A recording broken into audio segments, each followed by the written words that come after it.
देखिए, ये global investor summit जो हमने करने का और इसका सम्मेलन देहरादून में आयोजित करने का काम आगे बढ़ाया है, उसके तहत पहले हम लोग लंदन में और लंदन, बर्मिंघम और दिल्ली में और अभी दुबई और आबू धाबी में पिछले 3 दिनों से लगातार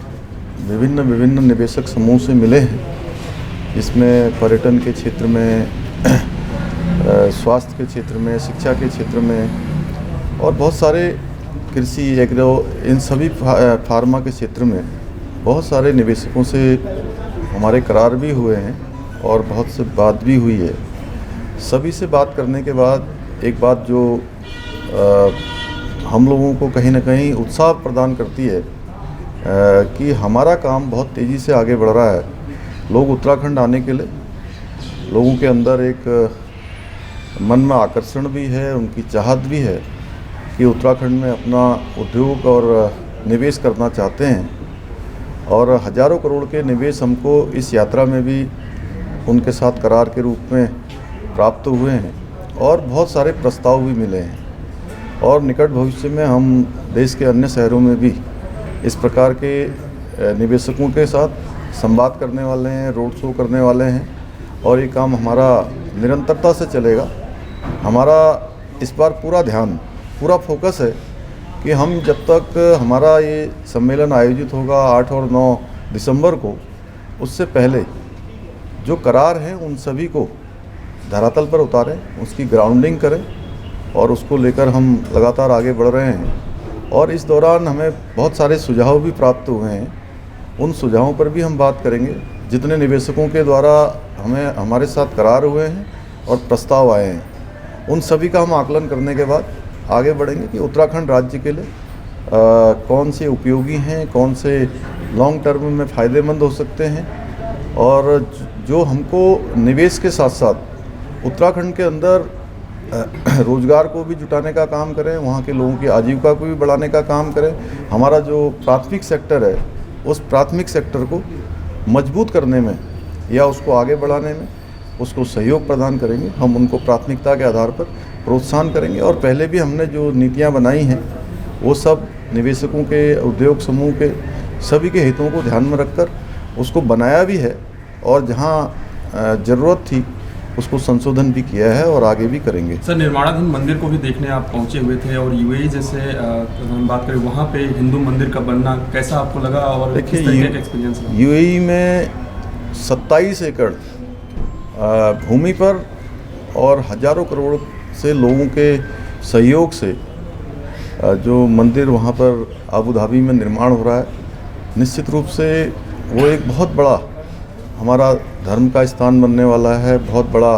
पूज्य स्थान बनने वाला है। वो बहुत ही गौरवान्वित करने वाला क्षण था जब मैंने भी उस निर्माणाधीन मंदिर में, जहाँ पूरे विश्व के हिंदू सनातन को मानने वाले, धर्म पर, भगवान पर आस्था रखने वाले लोग आएंगे, तो हमने भी छोटा सा योगदान एक शिला के रूप में वहाँ पर किया है। उस मंदिर को देखा है। जिस प्रकार से संयुक्त राज्य अमीरात के 7 राज्य हैं, उसी प्रकार से 7 शिखर भगवानों के नाम पर अलग अलग एक ही स्थान पर उनको स्थापित किया जा रहा है। उसका जल्दी हमारे देश के यशस्वी प्रधानमंत्री मोदी जी उसका लोकार्पण और वहाँ पर उद्घाटन करेंगे। निश्चित रूप से आज हमारी जो पताका है, एक भारत श्रेष्ठ भारत, आज दुनिया के अंदर जो भारत का मान सम्मान और वैश्विक रूप से पहचान बढ़ रही है और हमारे प्रधानमंत्री जी का जो विश्व के अंदर अनेकों देशों में जो उनकी स्वीकारता बढ़ी है और उसी का परिणाम है कि उस आबू धाबी में हिंदू मंदिर के निर्माण और उसके पहले दिन जब वहाँ पर उसका शिलान्यास हुआ था, तो यूएई सरकार के 3 मंत्रियों ने भी आकर वहाँ पर उसमें योगदान दिया है। निश्चित रूप से आदरणीय प्रधानमंत्री जी का भी इसमें बहुत बड़ा योगदान है कि उनकी प्रेरणा से विदेश की धरती पर इतना भव्य और दिव्य मंदिर का निर्माण हो रहा है। सर, एक लास्ट सवाल है, पॉलिटिकल है कि अखिलेश यादव, आजम को सज़ा सुनाई गई, अखिलेश यादव का है मुसलमान होने की वजह से वो ये सज़ा भुगत रहे हैं। देखिए, हमारे देश के अंदर जो लोग न्याय व्यवस्था पर विश्वास रखते हैं उनको कभी भी इस प्रकार की बात नहीं करनी चाहिए, क्योंकि देश के अंदर अब तुष्टीकरण नहीं होता है। मोदी जी के शासनकाल में 2014 के बाद देश के अंदर सबका साथ, सबका विकास, सबका विश्वास और सबके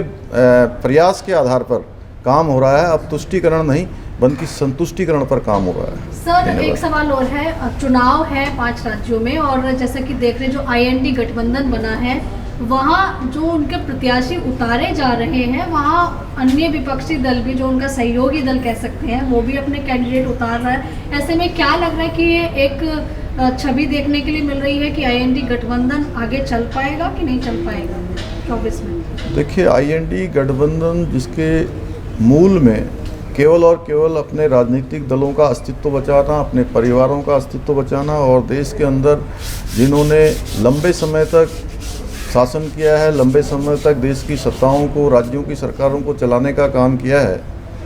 वो उसको जनता पहले ही नकार चुकी है। और आने वाले जो 5 राज्यों के चुनाव हैं उसमें सब में भारतीय जनता पार्टी, और अब मैं विदेश की धरती से आकर कह सकता हूँ कि डबल इंजन आज समय की भी मांग है, राज्यों की भी मांग है और देश की भी मांग है। इसलिए लोग डबल इंजन की सरकार चुनेंगे और दिल्ली में मोदी जी के नेतृत्व में सरकार चल रही है, आगे भी चलनी है, इसलिए राज्यों की सरकार भी वही बनाएंगे। कल मोदी कैबिनेट में एक बड़ा अहम फैसला लिया गया है, जो रबी फसलें हैं उन पे 7% MSP कर दिया गया। उत्तराखंड वासी को कितना लाभ इससे मिलेगा?